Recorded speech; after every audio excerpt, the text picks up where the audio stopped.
What is up, everyone? Welcome back to Who TF Is. Of course, this is YouTube, so I can't say the actual name of the show in the intro, or else they'll automatically demonetize it. And this is a series that it used to be just me talking to like some YouTube friends about random things, but I decided for the second half of 2023, I want to make it a little bit more serious, get better guests instead of just my stupid YouTube friends. And we're starting off things, the reinvigoration of this show with a bang, if I may say so myself. A man that if you've watched RGT 85, this man is very familiar to you. Of course, I'm talking about the pro wrestling legend, been in every major wrestling company, ECW tag team champion, WWFE hardcore champion like 21 times, man, was in Ring of Honor, Impact Wrestling, hosts his own new wrestling program on YouTube where he breaks down stuff, fascinating stuff. The channel's blowing up like wildfire. Link in the description box down below. Stevie Richards. Oh my God, it's Stevie Richards. What's going on, brother? Thank you for the introduction. Also, I was released by all those companies too, so let's not. I'm sitting here right now. That should give you an idea of how that I'm no longer with those companies. Hey. But yeah, I appreciate the support. People like you, Sean, and everybody who has shared the Wrestling Analysis channel have really helped it grow. We just broke 26,000 subscribers this morning. The Goldberg video is doing really good, and I even did another video that'll go up either today or tomorrow. So it's a lot of work. It's a lot of hair pulling with the technicality type stuff that we talked about, but it's also a lot of fun. So if you're not familiar with that channel, which by this end of this episode you should be, and be subscribed, basically think about like Madden with the screen and how you would draw stuff on the screen, but for wrestling. Like, it's genius. And I can't believe that nobody's thought to do something like really, what was the last person to do it? Like, it was like Heenan and Jerry Lawler when they would make fun of matches at the end on like Superstars or something like that, but they didn't go with like a serious sort of vibe to it. And this is, I mean, it's fascinating stuff, and it's such an easy watch, and it kind of gives you, a different perspective of professional wrestling and how moves work and how things work like that. Yeah, I've been really blessed to have a lot of experience. Like you said, working for every major company means I cross paths, or I get to work with just about every talent that's ever, whatever era it is. I started in '91, so I've seen guys and come and go and worked everybody. And also I was mainly the guy that would work a lot of people first, say on a loop of house shows to get them comfortable before they get on TV. And then usually I would be their first TV match to give them a good launching point. So, there's many years, Sean, where I thought like, there's no way I could use this in a positive spin. There's no way I can use this experience to educate, entertain, do all these things. But it's exactly what it feels like it's exactly the path that I was meant to take post wrestling. And it is great. I mean, I'm surprised too, just as surprised as you, until I do the workflow. Then I'm like, yeah, now I know why pro wrestlers won't do this because this is not easy, but it's very fulfilling. And also, I'm really fortunate to bring a breath of fresh air into wrestling, which usually all you hear is people shooting on each other, Twitter beefs. This guy shoots on this guy, negative, toxic. I got screwed. I wanted to bring a completely different outlook and also add credibility into the business that I believe it always deserves to have more of. It never gets enough of that. So I'm hoping I'm bringing all those elements into the Wrestling Analysis channel. Oh no, you definitely are. And I want to talk a little bit more Hey, where's your camera, by the way? Come on, no, man. It's on. See, the way I have to set this up is my camera is on because I'm using Streamlabs OBS to record this, so my camera is on an overlay of where it says the xsplit.com thing, because I'm sure there's a way to record it better, but like this is just the way I figured it out, and like it works good. I'll turn my camera off on OBS and on for you at the end of it. No, that's fine. I just But I want to talk more about wrestling, but I want to talk about gaming stuff first, because I feel like you were probably one of the first pro wrestlers to really sort of embrace gaming on a larger scale? Because I remember that commercial you did for Oh, for a video game yeah, store, and like, yeah. like you said, you started out in 91. 91, you weren't exactly, going into the locker room and playing video games. According to the stories, obviously I wasn't there, but according to the stories that you hear, it was a bit of a different scene as far as, partying and all sorts of stuff like that. It's almost like you were a pioneer in sort of embracing gaming in the wrestling sphere. Do you feel like that? Well, I feel like I'm too early to a lot of parties. Like I had my YouTube channel and podcast in January 2007. It was a tech channel, and once again, I didn't know what it would entail or how it would serve me later. But having a technology channel, loving gaming, loving technology, computers, video editing, all that kind of stuff, gave me a great foundation to be able to do whatever I want now, including the channel. I'm a one-man show. It takes a while, but I'm able to get the turnaround on my own time. Back then with gaming, yeah, I just always been me. I've always been a guy. When I was a kid, we would stay up late all night playing Super Bases Loaded, playing some Dungeons and Dragons, doing all the stuff that nerdy guys in high school years all do. But in wrestling, yeah, it was different. I was never in that partying scene. I still continued to play video games, do whatever. And then eventually, guys like Kane, guys like Charles Robinson, Rosie, bunch of guys I travel with, we love playing video games at night on the drive, actually in the hotel room. Here's a good story. Myself, Glenn, D'Lo Brown, and sometimes Charles Robinson would get the original Ghost Recon. We would all bring our original Xboxes. And this was the time where you had to actually get Ethernet cord cut to length from Newegg.com. That's how long ago this was. And we would play, and Glenn would bring the walkie-talkies. I would bring the Ethernet cable. D'Lo would bring something else, and we would play a LAN party between 3 to 4 hotel rooms before our flights home. So we would play like co-op Ghost Recon, which I still dare anybody. That Ghost Recon, the original one, it was hardcore, man. That was a great game for the original Xbox. Yeah, I used to the first batch of Tom Clancy games were like super good, and then it just seemed like they're like, all right, we're gonna run this into the ground. Tom Clancy, farming simulator, perfect. Let's put it out there. But yeah, like original Splinter Cell and stuff like that, such good stuff. So what would you say is like give me like a top three favorite games? It doesn't have to be a definitive list because my list changes literally every day, but if you had to do like a top three, or like if you went to a deserted island and you could bring three games with you, which three games would it be? Well, I'd only have to bring one. NFL 2K5 is the greatest video game ever made, definitely the greatest football game ever made.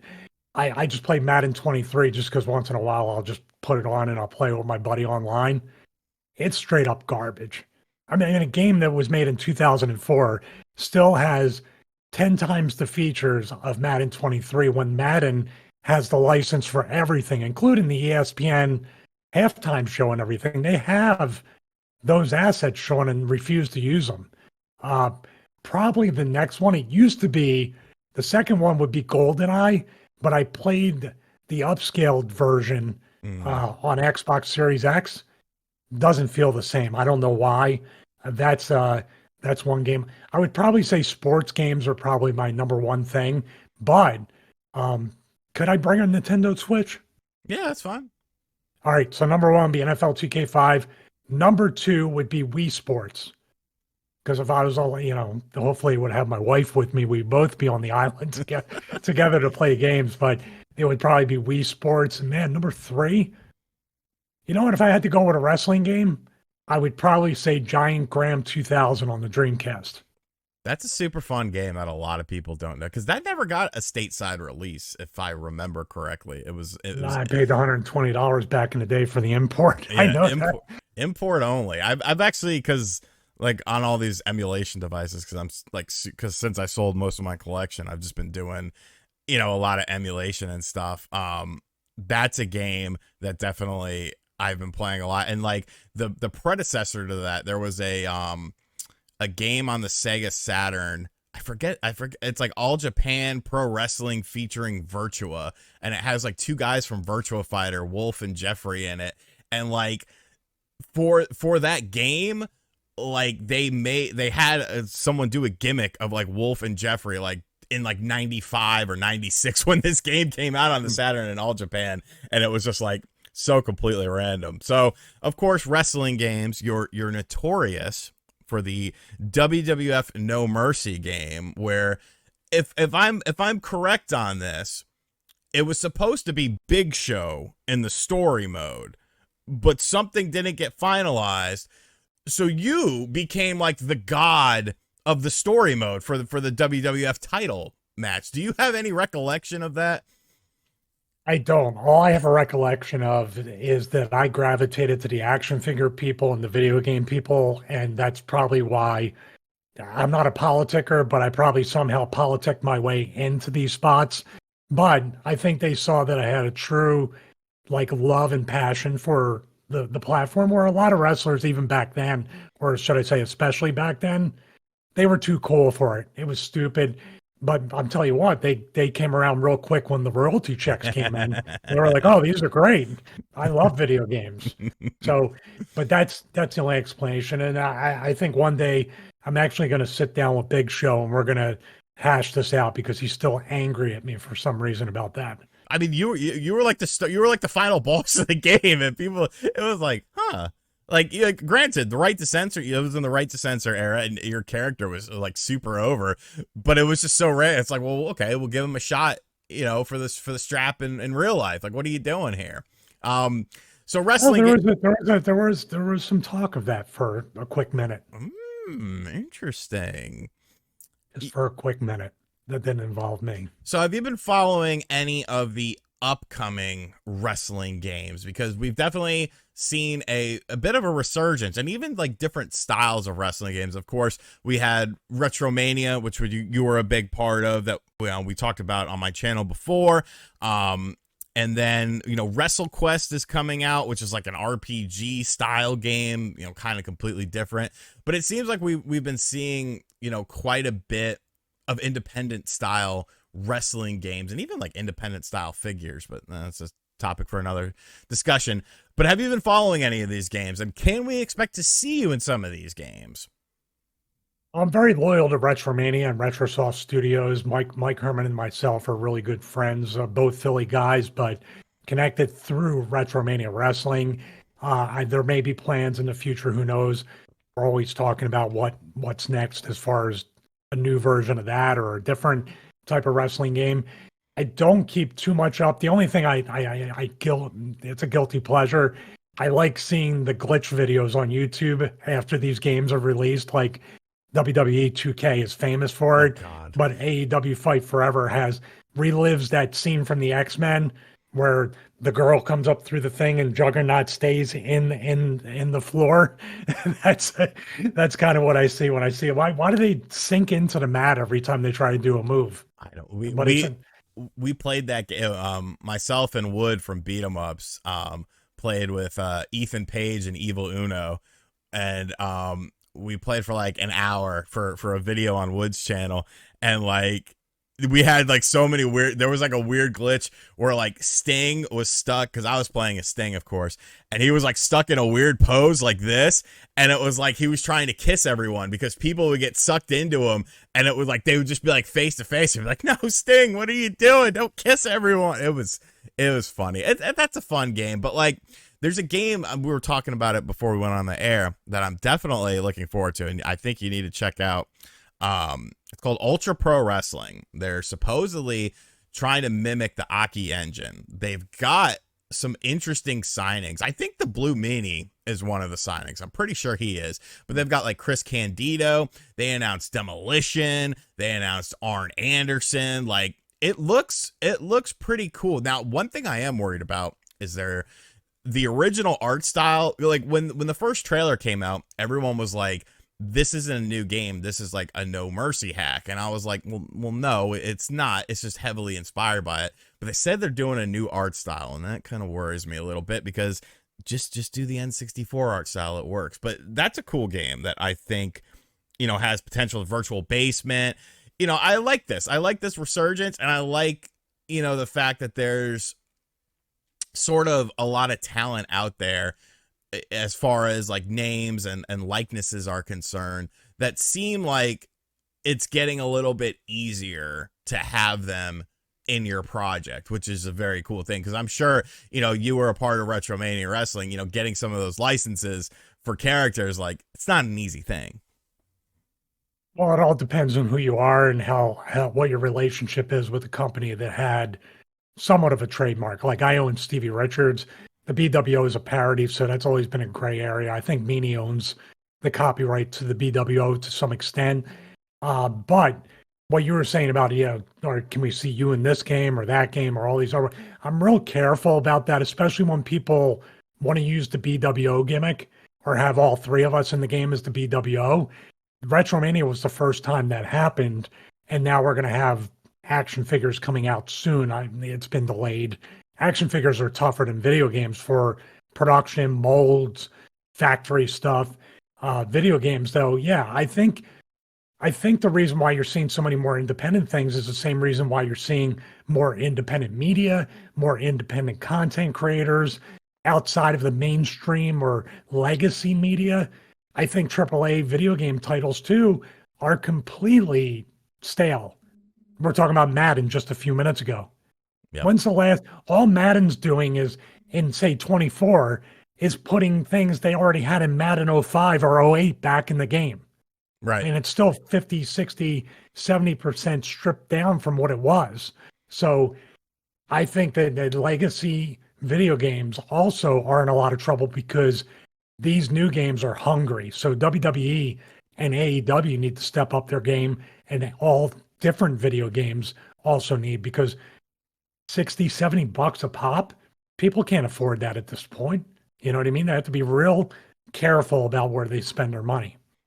Yeah, and like I've seen some Madden 24 footage, because I think if you got like the super deluxe edition, you get it early, and it like I watched literally a 1 minute clip, and I was like, I remember this this commentary from like, because I played 22 a lot with my friends, and I was like, I remember this exact same commentary, these same animations, like it just, and that's like when people say, well, video games now are better than ever. I'm like, oh, are they really? Like, competition is what creates, great video games. And while certain genres have definitely gotten better, I think, because there's more resources and stuff, sports games particularly, like you had so many you had Sony making a football game, you had you had Virtual Concepts at the time, which ended up becoming 2K, making a football game, and then you had Madden. So they were all, striving for greatness. And now once you just have just Madden, it's like, well, it's either this or nothing. So you might as well just buy this, and we'll do a little work to it. Don't worry about it. But yeah, it's a shame. It's a shame how just sports games have been cannibalized by like licensing and stuff, and of course development costs of stuff like that. Yeah, but EA they're just greedy, and they're a billion-dollar company or multi-billion-dollar company, and they don't put the effort in. Imagine how much money just like wrestling, imagine how much money they would make if every single element of their product was really high quality. Right. How much would you make then? How many microtransactions? Dude, we were just playing it yesterday. I'm like, I can't believe they removed Madden Ultimate Team. Like, that was the most fun ever. Pick your team, play 5 games, have a best of 5 or whatever it is, and then redraft again. They took that out. Why? Why did you take it out? So nobody has an answer. So that they can re-release it in a year or two and be like, oh, look, it's back due to fan demand. It's like, no, you took it out because you want to. I meant the MUT draft, not Madden. The Ultimate Team is their microtransaction cash cow. Yeah. I'm talking about the draft. The MUT draft was like, if they just had that, I would have been happy. The franchise is garbage. I like the fact, too, being sarcastic, Sean, that as a player, I get a contract. And Madden 08, the NFL 2K5 is still the best. I would, Stevie Richards, obviously 6'8", 250, friggin' big arms, can run a 2.6 40-yard dash. But But I would, I would play on my rookie deal and they would just say, "Do you want to sign a new contract?" Okay, what's it for? No, just accept or deny or put it off for a week. That's the only option. Then if I don't accept it by the end of my contract, guess what happens? I You're, get retired. yeah, I don't I'd like it'd be great to be able to have, after I win a Super Bowl because I'm 6'8", 250 with, that 40-yard dash. But but if I wanted to go to another team or if I wanted to hold out, if I want to do all these things, which by the way wasn't Madden '08. right. Why are you retiring me? And now I'm like, well, the game's dog crap. I'm not playing it anymore. Yeah, it's it Even free, I'm complaining because I wait till after the season's over for Xbox to release it on Game Pass, right. and that's how I get it. Yeah, some of my friends are like, "Oh, you gonna pick it up so we can play online?" I'm like, "No, maybe when it's like $30, maybe And because we'll play in February. Let's play right." in February after the Super Bowl. When the Giants win the Super Bowl, that's when we're gonna play because I'm willing that into existence. So let's talk a little bit about wrestling. I don't want to keep you too long, but I definitely have some questions for you about wrestling because I mean you are a wrestler. Like, well, first off, we both kind of had some health scares at the start of this year. I remember I was in the hospital. You were messaging me like, "Dude, are you okay?" I was like, "Yeah, I'll be all right." I got out of the hospital. Then you're in the hospital. I'm like, "Dude, are you good?" And you're like, "Yeah, I'll be all right." So has that, sort of changed, I guess, maybe your outlook on wrestling? Because like you said in your last video, you're retired, but you never really retire. So do you ever feel like you might get that itch, to get back in there a little bit and Well, see? this would have to be, somebody in Saudi or United Arab Emirates or something at once. This is the six-figure itch. How's that? I got Right. an itch to go back in the ring, but it's got to be for a ludicrous amount of money that I, quite frankly, don't deserve. That's way too much. But you don't really retire. But the point that I was making earlier was this does scratch that itch doing the wrestling analysis. I'm a huge John Madden fan, and that's been my dream to do something like that within the knowledge that I have for seriously, Sean, 10, 15 years I've had it in my head to do this. So for anybody out there that has an idea and thinks, well, I don't know when this is going to come to fruition, you can be patient because eventually the universe will force you to kind of go in that direction as much as you might resist it. And when I had my spine infection and almost died, that's about as close as it came. I was really like, you know what? I've always tried to be positive. I always tried to work in a way that was positive and productive and present something kind of counterculture to what you're used to. I've always done the opposite. If you follow my wrestling career, Sean, or anybody else, I've done the opposite of what everybody else does. That's why I've stood out. You look at the landscape in the market and you say, where's a hole and where's something where the barrier of entry or the fact that I'm a comedy actor, I wear Daisy Dukes and a half shirt, nobody's ever going to try to steal that gimmick. So I can corner the market on that. The same thing with this. There's so much negativity, toxicity. This person's mad at this person. This person says this person's a jerk or this and that. Why not bring positivity, productive content, and the credibility that pro wrestling does deserve from a physical, mental, and also, having discipline and being able to do stuff. These are tough athletes. And even football players that have done wrestling after football say it's nothing compared to the way they trained in football. So that's what the spine infection and being in the hospital and then being on long-term powerful antibiotics, learning how to walk again, learning how to stand, learning how to do everything gives me a greater appreciation to make each and every day as productive and as just what word can I think of? Impactful in a great way. I want to impact people's lives. I want to influence and do It's something completely different than what people are used to because the world is friggin' nuts right now. Yeah. They need they need something that can say maybe it's not so bad. I don't know if that does it. Maybe it does. I try. Well, you heard it here first. Impactful. Hinting at Impact Wrestling. Who knows? No, I'm just kidding. No, did you hear what I said? Six-figure payoffs before that. So no, Impact's out.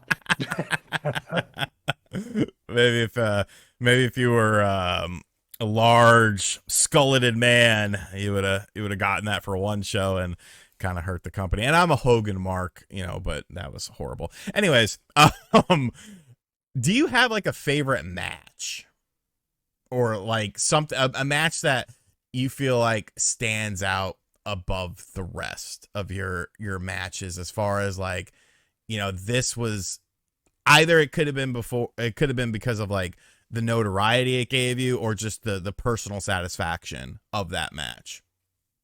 Well, I always worked hard. And going back to the wrestling analysis channel, the reason why it's a natural fit is because I would legitimately watch people I'm going to work with. I would watch their matches, either on YouTube in later years, or I would get tape or something to watch that. So I've always been a student of the wrestling game to be able to know what my opponent does so we can have good chemistry and symmetry in the ring.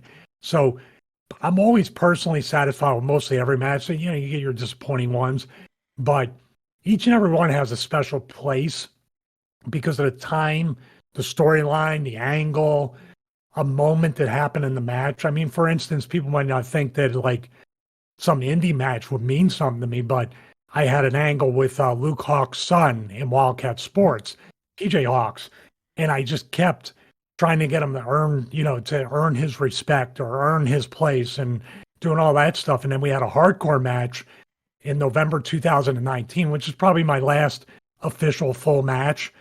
And we had a hardcore match and he went over and hit me over the head with a beer bottle. And it just came to a culmination. And by the way, he had just turned 21 that day.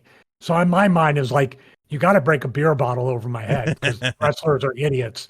But that was great because those little nuances, those little pieces of the storyline, kid turns 21. He's in a hardcore match. He's getting his ass beat for months. Finally has enough.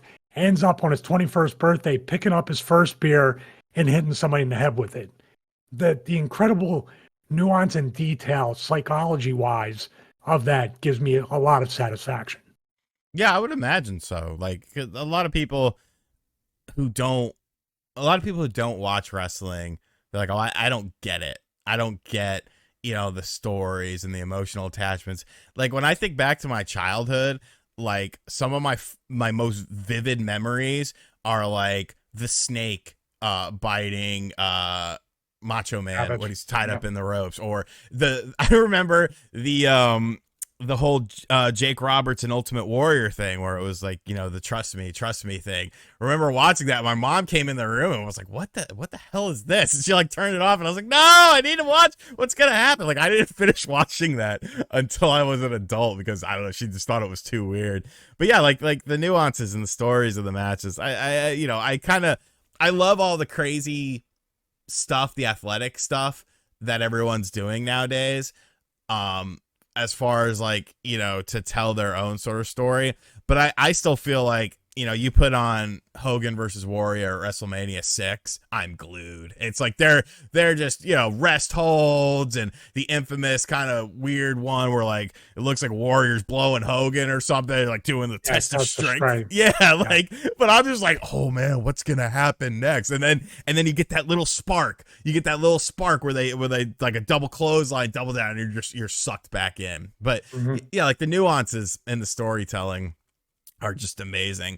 Well, just to speak quickly about that storyline wise, the reason why it still has a place in your mind and in your heart is mostly because you recall the anticipation from the Royal Rumble to WrestleMania 6 when they had a press conference, and that's about as close as they got to each other. Yeah. But now what happens is there's no anticipation for the actual physicality. They have the physicality happen every week. And that's why I think it's a little more watered down. There's no anticipation because what do you get? Physicality. What do you get also? baby faces beating heels on free TV instead of waiting to pay for it on a pay-per-view. That's the big difference, and that's why Hogan and Warrior, the moment with Savage and the Snake, and a bunch of other things, people winning titles, matches, shaving hair or shaving people's heads. These are moments that aren't earned by the fans anymore to pay off for watching each and every week. But Yeah, then again, society's like that too.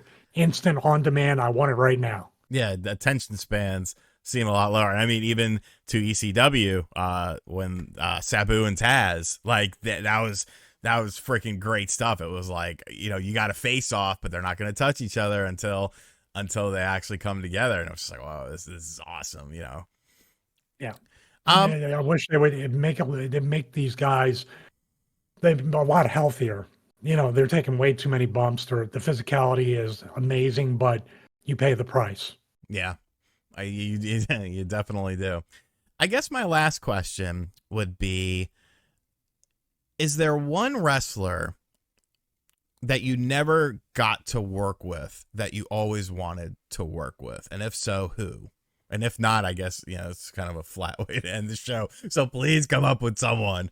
All right, there's multiple people. There's a lot of people, even in the years that I've been just about anywhere and worked a lot of people that I never touched. We're talking about Triple H, Shawn Michaels, Austin, and I've had little things to do with little segments. And Shawn and I did a few things on certain house shows. Austin stunned me as the right to center a few times, but never really got to work to any.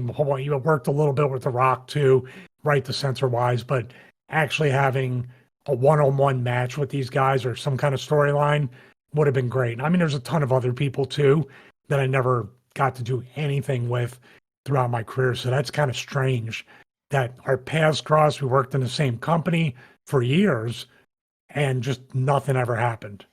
And it's kind of ridiculous that you never really did anything with Shawn, because I mean, you have the Sweet Chin Music versus the Stevie kick. It's like, that's build it around who's got the better kick. Like that's what you do. And like, then you have an epic showdown match. I think that would have been freaking awesome, because I mean, let's be real. The Stevie kick, it might be a little bit better than Sweet Chin Music. I'm just saying, no personal bias here, but you know, it was. I appreciate that. I will say one thing that may be a little vague, but people will get it. Never meet your heroes. Yeah. I try and I see that and I try to be completely different, which I am anyway, but I always try to be gracious and accommodating and give time to every fan that I can, because I realize, that it can come off, sort of sideways like a lot of guys too. Yeah, I remember going to a TNA house show in the South in like 2006, and like the people I expected to be, and I got like the fan pass, so that like like the meet and greet pass, and they were all like hanging out around the outside of the ring. And I'll always remember there was one wrestler who I'll tell you off air. He was the biggest dick, and I was at the time like, he wasn't all that big of a deal. Like, he was just looking at his phone, and like, I was like, "Hey man, what's up? How's it going? How you doing?" And he was like, "Yeah, I'm all right." And just staring at his phone. And then people like Sabu was there, and I was dressed up as Sabu. I brought my buddy who didn't give a shit about wrestling. I was like, "All right, here's what we're gonna do. I'm gonna give you these items. You're gonna have him sign these items, and then I'll have my items. But we're not gonna act like we know each other, because I don't want to look like a super mark." Meanwhile, I have like the headdress on and all this stuff, and like I got up to him.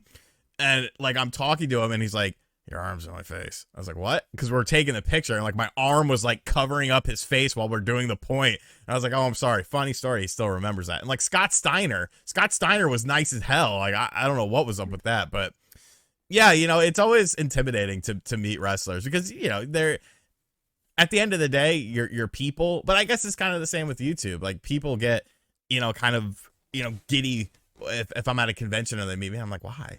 I'm just a random dude on the internet. Like, I've accomplished nothing. Well, this has been a very fun conversation. I will have all of your links in the description box down below. Make sure you guys go check out the Stevie Richards. What's the actual name of it? You know what, Sean? I was going to call it something different. I'll tell you off air because I think it's a really great name for a show. But I was very creative. Stevie Richards Wrestling Analysis Channel. I just, I just, I just wanted it to be as like right in your face, like what it is. This is what we're doing, and of course, YouTube cuts it off. Stevie Richards Wrestling ANAL. So there's a little Easter egg for you. But you know what? It's working. So I mean, Yeah, I might be getting subscribers for a completely wrong reason. there you go. Well, this has been an absolute pleasure. Thank you for coming on. Who the fuck is? We say the name at the end of this show because YouTube doesn't care as much. All of his links are in the description box down below. Make sure you guys go check out the Wrestling Analysis channel. It's awesome stuff. If you ever had any sort of inclination on how wrestling sort of works and how moves are taken and stuff like that. And Stevie, before we go, you got to do the Macho Man elbow. You got to do it for me. When he took the what? Oh yeah, what's it feel like to take the Macho Man elbow? Dude, that is golden. I will put it up just for you, Sean. If you do me one favor on top of the amazing support you've already given the channel, if you can also plug Stevie Richards Fitness. I also have a YouTube channel where I put up workouts and I also, review home and garage gym equipment and fitness products.